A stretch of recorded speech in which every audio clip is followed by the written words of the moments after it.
anggota Polri bahwa kalau kemudian laporan masyarakat, yang mungkin masyarakat ini dari kaum marginal, ini kita prihatin pimpinan.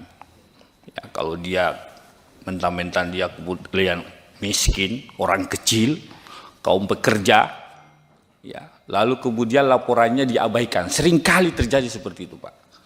Diabaikan, Pak. Sehingga ini yang mencoreng, menjatuhkan kepercayaan masyarakat kepada Polri.